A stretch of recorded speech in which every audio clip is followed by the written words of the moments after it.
What is going on, YouTubeverse? John Stanek from Johnny Radio here, bringing you another Top 5 on this glorious Top 5 Friday, and I'm so excited to finally be talking about the Beach Boys, one of the greatest bands of all time. And this is perfect timing because at the time that this airs, I will be at the beach enjoying some vitamin D, so I'll probably be listening to a playlist of this as well.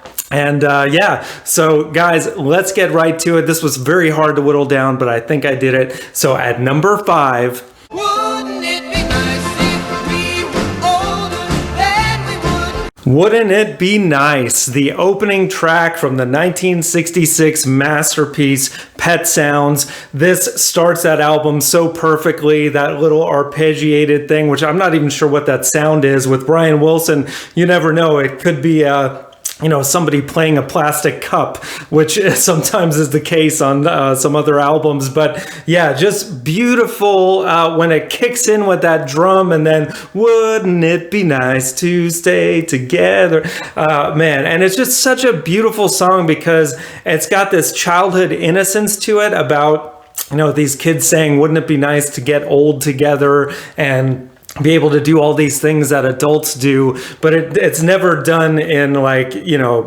creepy sexual way. It's like, I wish this kiss could last forever. It's very romantic and sweet, and of course, the Beach Boy harmonies, there's nothing like it, and just makes you want to sing along and dance along. Just an absolute classic, and that's just at my number 5. So now at number 4... I've been in this town so long that back in the city I've been taken for lost. Heroes and Villains from the Smile Sessions, which came out many years later. Brian Wilson famously went through kind of a nervous breakdown making the Smile album back in 1967 area. And, it took years for them to release the full album as it was intended. Of course, first in 2004 under Brian Wilson's name, and then a couple years later as the Beach Boys. But yeah, this is such an amazing song. This is one of the songs that made him go crazy because he was trying to come up with a hit as Good Vibrations. And this one, as catchy as it is, it's a little weirder. It goes through these totally different, the verse and the chorus are a little, it's definitely more progressive, I guess you could say. And the whole album is as well. And it fits in better, I think, in the context of the album. But still, it's an amazing song just from the opening. I've been too long in the city. It's so fun and upbeat. And then the chorus does that heroes and villains, kind of like this major to minor contrast. And it's just so fun, and it just shows the brilliance of Brian Wilson's songwriting. So you got to have it on your list. So that's just at my number 4. Now at number 3.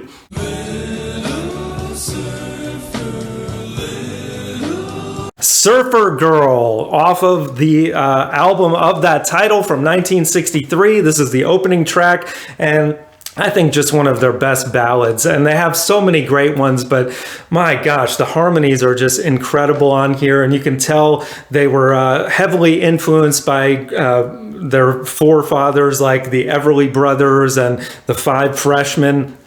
Just with these multiple part harmonies, but it's such a beautiful song. It's one I could listen to over and over again, and at under 3 minutes, it's very easy to do and just hit that rewind button. But of course, this was released as a single along with Little Deuce Coupe, another great track. But man, so many great songs from the early Beach Boys era. I could have went with Surfin' USA and so many others, but this is the one from that time frame that really stands out to me, and just that melody is just amazing. So that's at my number 3. Now at number 2.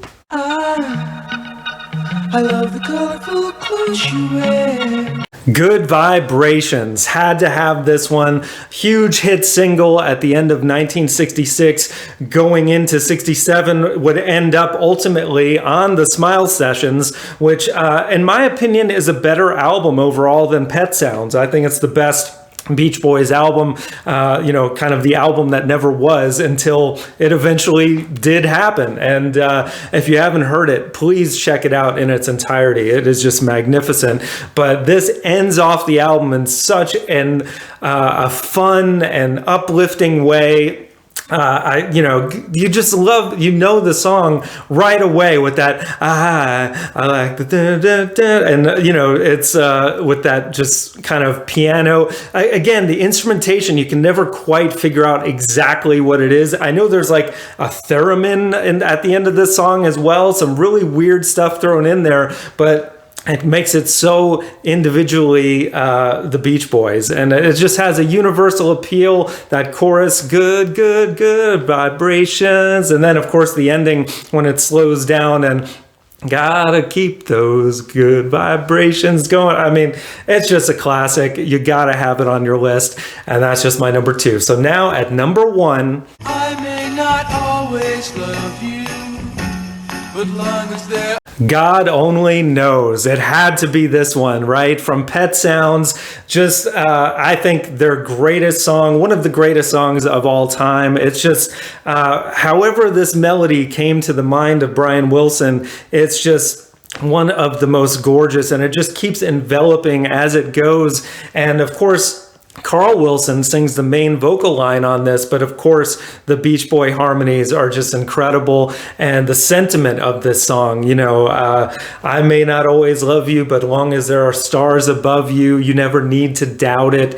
God only knows what I'd be without you. So amazing. And it's one of those songs that Paul McCartney has said brought him to tears. I think he actually said it's his favorite song of all time. A lot of artists have said that, and it's easy to see why. I mean, it's just absolutely amazing. The Beach Boys had already had a huge name for themselves at that point, but man, when Pet Sounds came out, it was like the Beatles and the Beach Boys kind of neck and neck at that point. He had really shown himself not just as a songwriter, but also as a producer. And my gosh, this song is just, I think, peak Beach Boys. You can't beat it. And that's my top 5, guys. So let me know in the comments below what you think. What would your top 5 be? If you're so bold, leave me a top 10. I mean, there's so many songs that I could have went with. And really, most of these are in that, same kind of 1966 period. They continued to do great stuff after the fact in the early 70s and beyond.